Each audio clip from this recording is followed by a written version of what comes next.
Welcome to the Recommended Daily Value Podcast, your daily dose into the health and wellness world.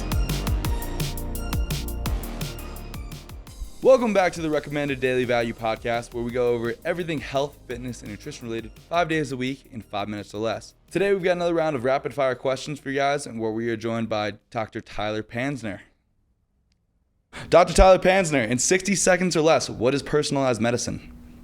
Personalized medicine is the custom catering of your healthcare based on your unique biology. I think that entails not only your current blood work, but also your genetics, also your current mineral status, and that medicine may not just be what drug you get. In my context, it's what supplements, what foods, and not only what foods or supplements you should take, but which ones you should avoid. Awesome. How can your genes determine what's the best diet for you? So genes can influence how quickly or slowly you break down various molecules that are naturally present in foods.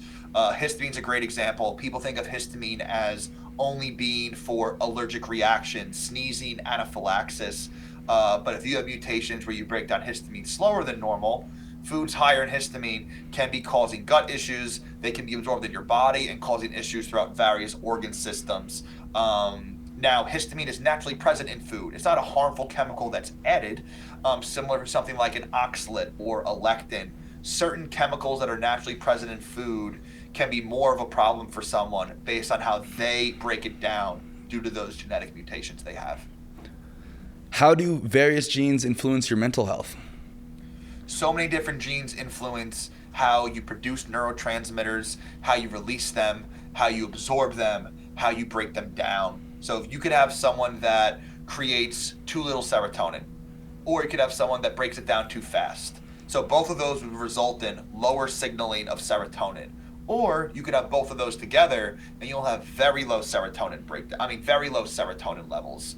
You could also have mutations in the individual receptors that these neurotransmitters bind to. So many different steps here, but all of those collectively can dictate your overall brain chemistry.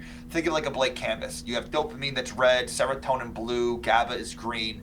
We all have the same colors, but some people have more of one than the other, too little of this, too much gas on their brain, go, go, go, anxious, not enough breaks, one or the other or both. That was a great way to put it. How various foods, supplements, and anything else can have drug-like effects? Yeah, so a lot of supplements especially can have very strong drug-like effects, similar potency even perhaps, because they are concentrated or they're chemically modified.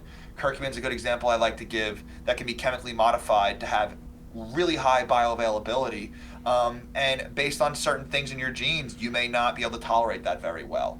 Foods can also have drug-like effects, meaning they can influence your biology, and you could have a whole bunch of white rice, for example, spike your blood sugar super, super high. You're going to get very, very groggy and sleepy. That's why some people do better having carbohydrates before bed. Blood sugar crashes while you're sleeping can wake you up. And kind of on the flip side with that, having a bunch of carbohydrates, easily digested carbohydrates, spike the blood sugar and can make you feel very drowsy, sort of similar like a sleeping medication. Very interesting. And last but not least, the number one habit for improving your health. I would have to say sleep. I think optimizing sleep is when your body repairs. It's when you can pulse out beneficial sex hormones. And optimizing that is supremely important. That's when your body is able to, it's called the lymphatic system in your brain, can help remove and filter out toxins from your brain to be excreted, similar to the lymphatic system throughout your body as well. That was awesome. Thank you very much for taking the time. This has been great. Well, that's it for this episode. I hope you guys enjoyed it. If you enjoyed this episode, make sure to hit that subscribe button and to share it with a friend.